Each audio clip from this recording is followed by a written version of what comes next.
I'm Damian Piccarello, and I teach political science at USC Sumter. Each year we recognize Constitution Day in honor of the United States Constitution, which was signed on September 17, 1787. In the past, we've held an on-campus event each Constitution Day, and we've invited a guest to come and speak to us about the Constitution. This year, Constitution Day, like a lot of things, is different. We can't hold an on-campus event. So instead, we've decided to ask some of our friends, colleagues, and leaders what the Constitution means to them. I'll start. I'm Dr. P, and I'm Associate Professor of Political Science at USC Sumter. What the Constitution means to me is a challenge, the challenge of self-government.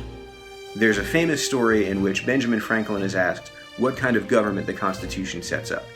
And he says, a republic, if you can keep it. The challenge of self-government is, it's up to us, ordinary people, to govern ourselves. We've got to keep the republic, since no one else is going to keep it for us. We've got to make good decisions, since there's no one to bail us out if we make bad ones. Self-government means it's all on our shoulders. It's a big challenge and a great privilege. That's what the Constitution means to me. Greetings, everyone. I'm Mike Sontag, Campus Dean at USC Sumter. I want to personally invite you to participate in Constitution Day with our institution on September 17th, the day the Constitution was signed in 1787. The Constitution is recognized by many as the document upon which all U.S. laws are based. For me, it is the best tool history has provided us so far to make sure governmental power is limited and that the rights of citizens are protected. Is it perfect? No. But it has the power to evolve over time and continue to guide us into the future. So again, I invite you to join us in our appropriately socially distanced celebration of Constitution Day. Stay safe and healthy. Hello and happy Constitution Day. My name is Thomas McElveen, and since 2012, I've had the great honor of serving in the South Carolina State Senate for District 35, which covers portions of Sumter, Kershaw, Lee, and Richland counties. I'm also an attorney, and I've been practicing law right here in Sumter for about 17 years now, and so the Constitution is obviously a document that's very important to me. And as I stop and pause to take time to think about our United States Constitution, I guess the first feeling that hits me is a feeling of awe. And that awe was inspired by the vision and the foresight of the framers as they created and crafted this governmental charter that really set a baseline for the progress we've made and for the country that we all know today in 2020. Our United States Constitution accomplished so much. Not only did it balance and separate governmental powers in this country, but the framers also took such careful and deliberate steps to safeguard the interests of majority rule and minority rights, of our notions of liberty and equality, and also of federal and state governments in this country. And so as we sit here today, some 233 years later, despite the fact that it's been amended 27 times, and despite the fact that our country has grown and evolved over the years, our United States Constitution is still the same living, breathing document that it was back in 1787. And for that, I think we all owe the framers a never-ending debt of gratitude for the contributions they've made to making America the greatest country in the history of the world. So thank you, and again, happy Constitution Day. Hi, my name is Ernest Finney, and I'm the elected solicitor for the 3rd Judicial Circuit, which serves Sumter, Williamsburg, Clarendon, and Lee counties. I was elected to this position in 2011, and I've really enjoyed my service over the last 10 years. My office here in Sumter is very busy with criminal cases and working with police officers and judges and citizens who are affected by the criminal justice system. It is very important at this time in our nation for you to know that the Constitution is very important, not because of what it says, but because of what it stands for. The Constitution is an ideal that was put in the words by the Founding Fathers, and what it does is it gives us a foundation to work with in our legal system. Whether it's a criminal matter or a civil matter, we have an ideal that we are trying to work out every day when it comes to legal problems.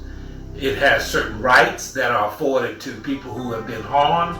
It has certain rights that are afforded to people who've been charged with violating the law. It is a beautiful document, not only because it has lasted so long, but because it has covered all of the changes that we've seen in the 250 years of the founding of this country. We know that the Constitution is not something that is just in a book somewhere. It lives and breathes every day because we put our shoulder to the wheel to keep those ideals that are important to us alive. Life, liberty, and the pursuit of happiness. And because of those things, and because of the people who stand up every day and work every day to keep it alive, we live in the greatest country and have the greatest legal system in the world. Thank you. My name is Latasha McKnight, and I am an admissions counselor and recruiter at the University of South Carolina Sumter. And what the Constitution means to me is a sense of security and the right to express my opinion in a positive light. Hello, my name is Eddie Donald. I'm the Chief Public Defender for the 3rd Judicial Circuit. I'm happy to talk to you about the Constitution and what the Constitution means to me. I actually work with the Constitution on a daily and hourly basis because it is the Constitution and the Bill of Rights that guarantees all Americans the right to a fair trial. And what that means is no person can be incarcerated without their due process rights being ensured by a fair trial. A fair trial includes having an attorney appointed for a defendant. Even if they cannot appoint one, they have a right to have an attorney present to advocate on their behalf.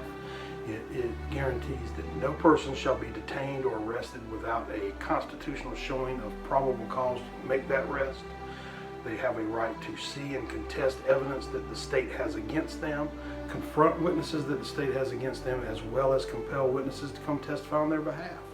And they also have a right that they cannot be compelled to testify against their own interests, but they can give testimony on their own if they want to. All of these rights are required before a person can be detained and thus deprived of his liberty and freedom to live. And these rights are given to us through the Bill of Rights and the Constitution. Thank you. The Constitution is important for many reasons, but one reason I think it's so important is because it's the result of Enlightenment thought. The Enlightenment was born in the 18th century, and it was a belief in using science and the scientific method to study the problems facing mankind. Enlightened thinkers like Thomas Jefferson and Benjamin Franklin believed that all men were born with inalienable rights, the right to life, liberty, and the pursuit of happiness. And because they believed this, they believed that the best form of government was that which rested on the consent of the governed, meaning that citizens should have the right to vote for representatives to do the work of government for them. Enlightened thinkers also believed in things like the separation of church and state and the separation of powers within a government to prevent a government from becoming tyrannical. So to me, the Constitution is the fulfillment of the Enlightenment promise to create a government based on reason, science, and understanding. Hello everyone, I'm Christy Curtis and I'm a circuit court judge for the state of South Carolina. A circuit court judge is a trial judge for every civil and criminal case that's filed in the state. I've been asked to tell you what the Constitution means to me. And as a circuit court judge, it's my ultimate responsibility to make sure that the parties' constitutional rights are protected. The Constitution comes into play every day in virtually every courtroom around the country. As a trial judge, it comes into play most obviously in a criminal trial.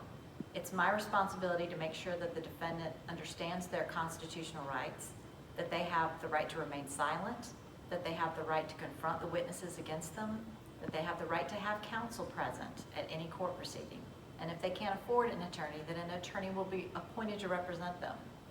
But one of the most important cornerstones of our judicial system is the constitutional right to a jury trial. In some countries, a single sitting judge will make the determination of whether a person is guilty or not guilty. In other countries, a professional jury will make that determination. But in America, before you can be deprived of your freedom, a jury of your peers will get to come into this courtroom. So 12 ordinary citizens take time out of their schedule. They'll come into the courtroom, they'll hear the evidence that the state presents, and they'll make the determination of whether the defendant is guilty or not guilty. The trial by jury is probably the most important part of our judicial system. It's what makes our country's judicial system the best in the world. Thanks. Dr. Mary Ellen Belanca, Professor of English. Because of the Constitution, my immigrant great-grandparents could continue to practice their faith here under the First Amendment. Because of the Constitution, my grandparents became citizens by being born here. Because of amendments to the Constitution, my grandmothers, both born before women had the right to vote, gained that right 100 years ago. My grandmothers, my mother, my sisters, and I, and my niece all have the right to vote. And under one of the greatest constitutional amendments of all of us citizens are entitled to equal protection under the law. Thank you very kindly for allowing me to celebrate Constitution Day with you in this manner. I remember several years ago that I came to Sumter, my hometown, to help you celebrate this iconic day. September 17, 1787 is when the Constitution of this great country was signed and we became a living democracy. And I say that because through life, things change. So what's constitutional one day may not be constitutional another day. But this great country of ours has been held together for all of these years by this one document. And we should always celebrate the oneness that that document allows us. It helps us to live out our motto, E pluribus unum, out of many, one. And as you celebrate this day, I want all of you to take into account one little thing that you've been taught all of your lives. All of us are different. All of us have a different set of life's experiences, and because of those differences, we will not always agree on what is the best thing to do and when it is best to do it. But the fact of the matter is, we can remain as one nation under God, indivisible, with liberty and justice for all. Happy Constitution and Citizenship Day, which is the full name